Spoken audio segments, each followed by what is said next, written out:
Hi everyone, welcome back to part 2 of our sock knitting. So thank you so much for all your lovely comments on part 1. It's really kind of you because it's my recording skills leave a lot to be desired, don't they? I'm not going to get a BAFTA anytime soon.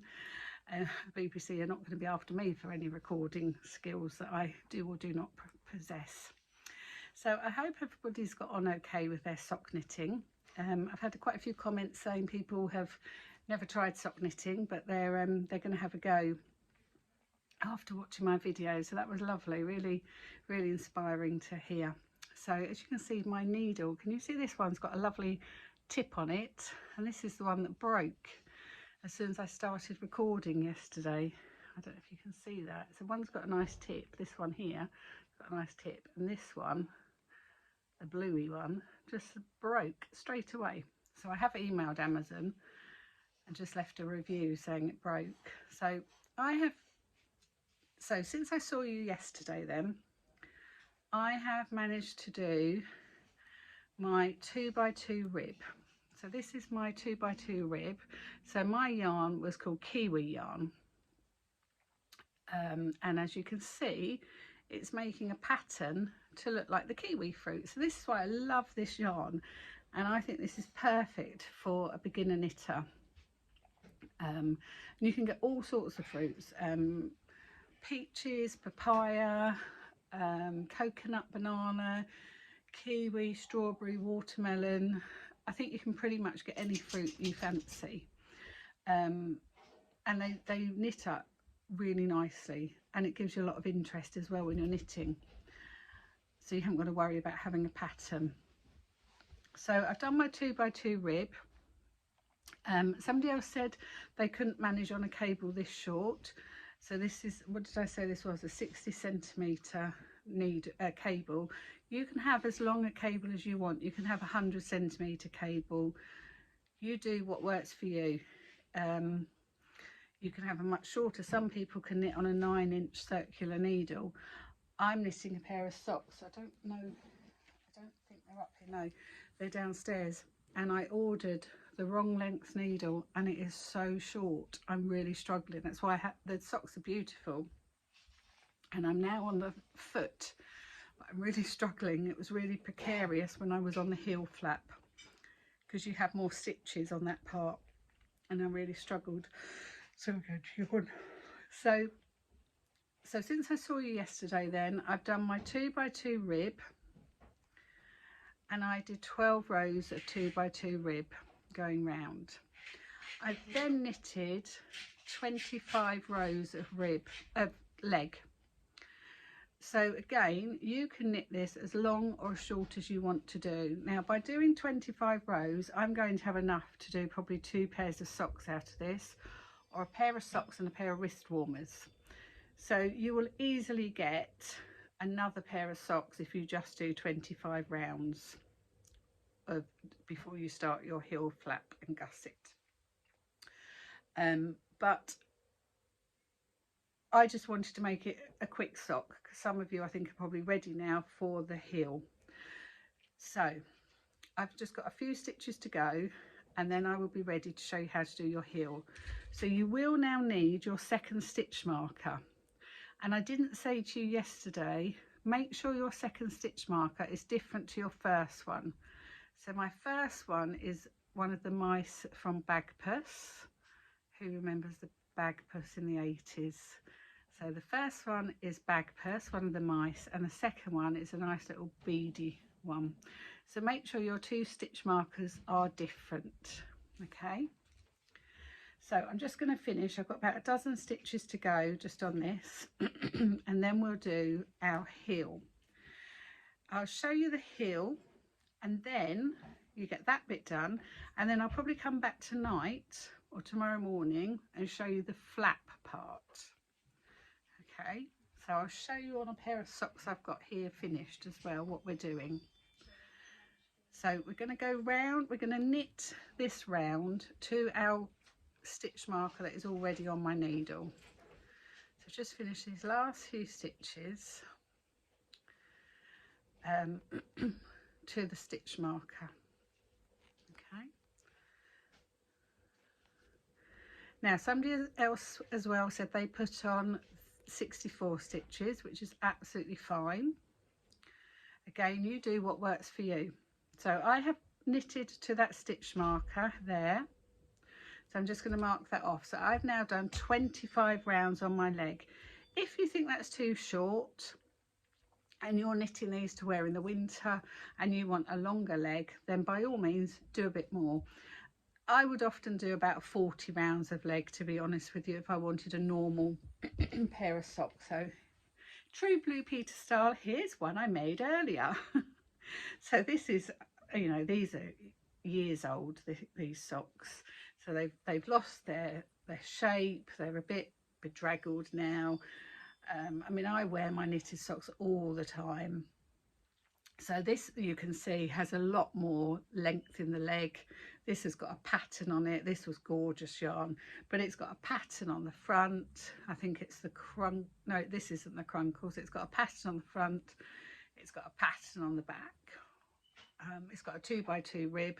It's got a pattern on the front and a pattern on the back. That's the front. Don't know my fronts from my backs. And the bit we're going to do now is, you can't see it very well, it's this part. It's the heel part of your foot. So it's,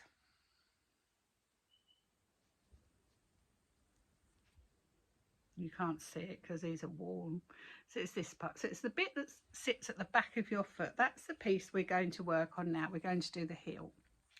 So if you have cast on 60 stitches, you are going to do 30 rounds, okay, across 30 stitches.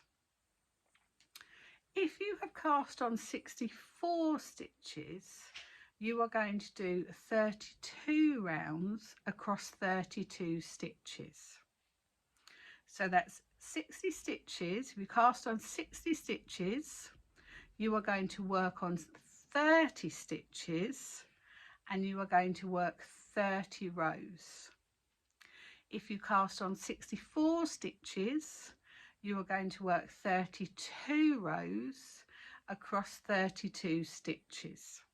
Okay, so what we're going to do, so I have got to that stitch marker, okay, and I want to, so I got to that stitch marker, so my work is facing me. I've got the knit, oh, okay, Samuel's just come at me with a swim hat on. He looks like a, no, don't put it over your head like that, Samuel, please.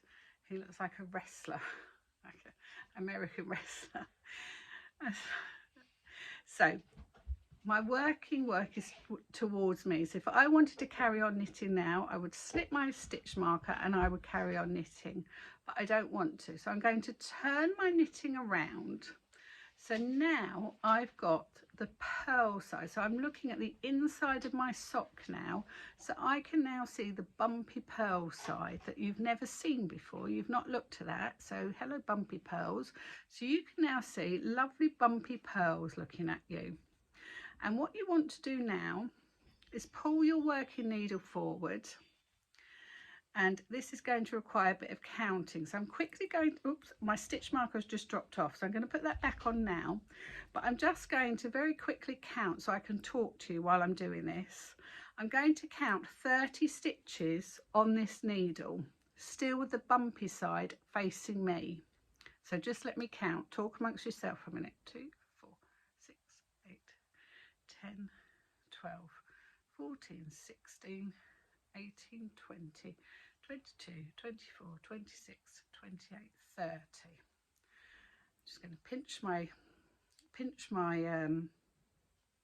cable, and I'm going to put my stitch marker on my cable there. Just going to double check I have got 30. 2, 4, 6, 8, 10, 12, 14, 16, 18, 20, 22, 24, 26, 28, 30. Yeah. So find my other stitch marker on my leg. Okay, so I'm going to put my other stitch marker on the needle I'm going to be working on. Okay, so I have taken 30 stitches. They are now on my back needle. Remember, if you cast on 30 stitches, you want 30 stitches that you're going to be working on. If you cast on 64 stitches, you want 32 stitches, so you want half. Whatever you've cast on, you now want to have half of those, and you want to be looking at the inside of your sock, so you're looking at the back stitches, so you're now looking at effectively the purl ridges, okay?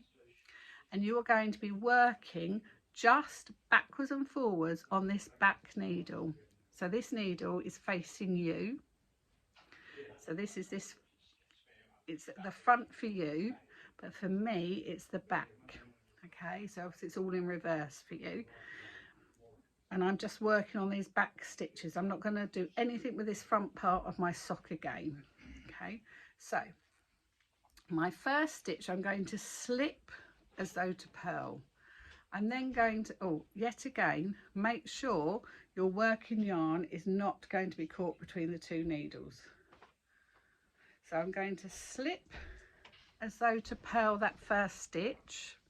I'm then going to purl across those 30 stitches. I've now got my horrible dodgy broken needle, so I'm going to purl across those stitches, okay, with my horrible broken needle that I've just got to be very careful with, because I don't want that broken needle to split my yarn at any time.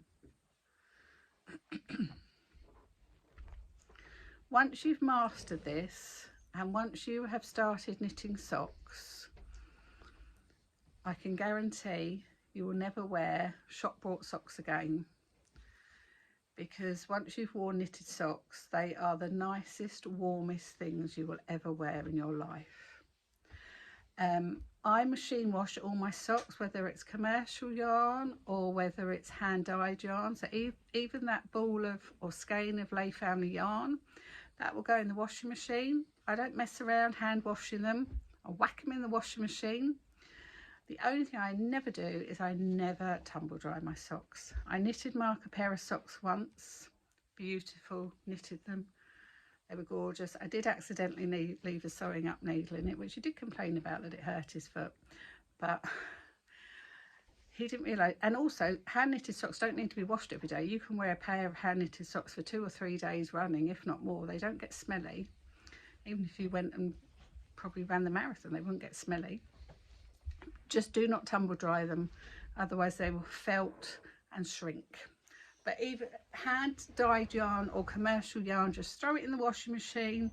They will not shrink, they will not felt, anything. Beautiful. Okay, so I have knitted, no I haven't, I've purled across those stitches. So I slipped the first stitch, then I purled across all my stitches to the last stitch. Okay, so I purled across those stitches. I'm just going to mark that off, 1. And then going to turn my work round.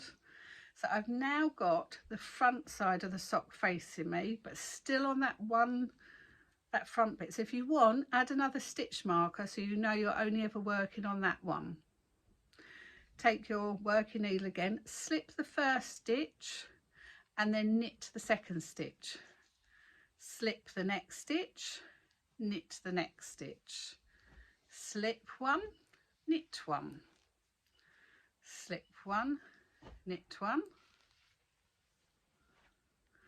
slip 1, knit 1, slip 1, knit 1, slip 1, knit 1, slip 1, knit 1, slip 1, knit 1, slip, knit,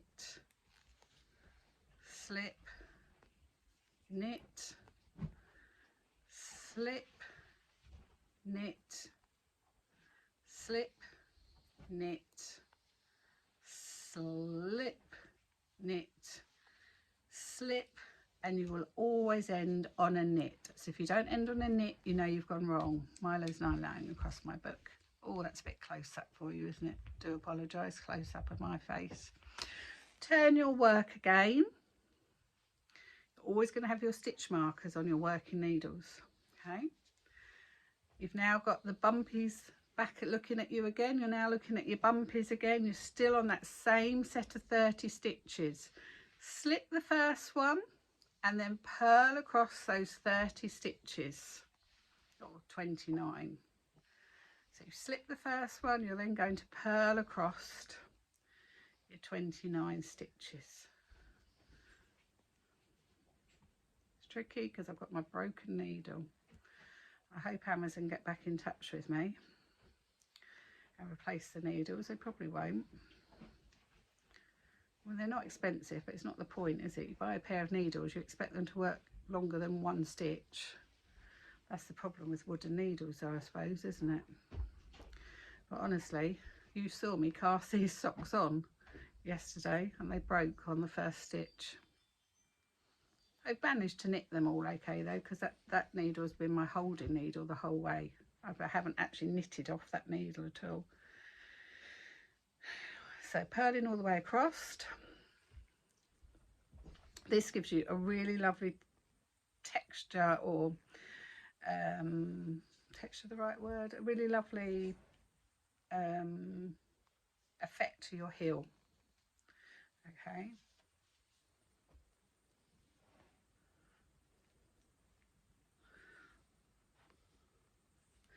So I hope everyone is confident to try, because honestly